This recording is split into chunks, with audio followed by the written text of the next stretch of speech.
In Commitment 2010 news, the campaign is in full swing for governor and lieutenant governor. Neil Abercrombie and Brian Schatz make up the Democratic ticket, and it's Duke Iona and Lynn Finnegan on the Republican side. Now, we've had Abercrombie, Schatz, and Iona on our morning news over the past week, and now we'd like to welcome Lynn Finnegan, who's a state representative, and she's the House Minority Leader. Good morning, Representative, and thank you so much for joining us. Thank you. Congratulations on your primary win. Well, thank you so much. So I have to ask you, first of all, why would you like the job of lieutenant governor? You know, I think it's a great opportunity to help the state of Hawaii.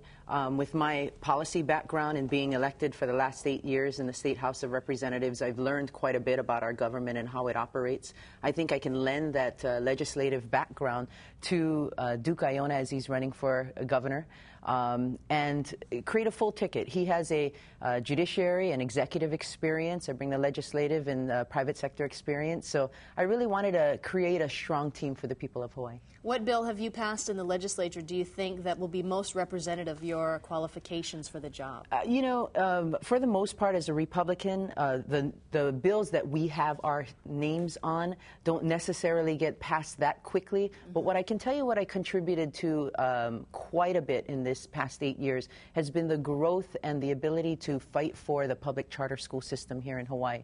It represents education reform here in Hawaii. And one of the huge things that I always like to talk about is when the state struggled with the whole Furlough Friday issue, 16 out of 31 public charter schools opted to not have Furlough Fridays. So that's a real hands-on, real experience that people can understand education reform can work in the existing structure, but things that we can look forward to for a vision to create a student-focused education. Now, we recently had Brian Schatz on our air, and in terms of the ticket, he was talking about if Lieutenant Governor Duke Iona is elected governor, he would use Linda Smith in his administration. Linda Smith is Linda Lingle's senior policy advisor, and he basically said that this shows it would be more of the same if a Republican stays in office. What is your response to that? I think it's quite laughable because, you know, at this point in time, we have people joining in and wanting to help with the campaign. I believe Linda Smith is one of those that is giving her input on different types of policy.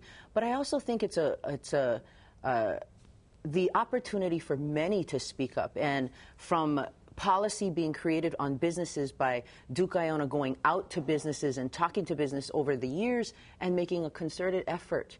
This past, 100 days with his 120 days visiting 100 businesses, it's everyone coming to the table to help with this, the policy making.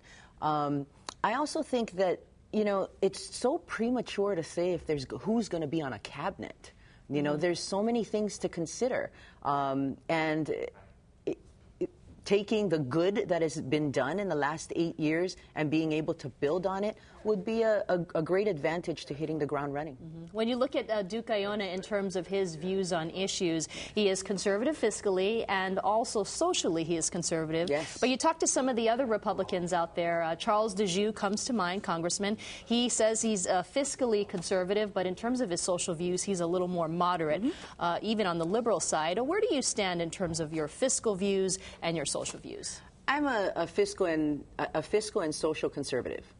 I think what you'll see is that Duke Iona and myself, we have very similar views, and I think the people of Hawaii need that balance in government here.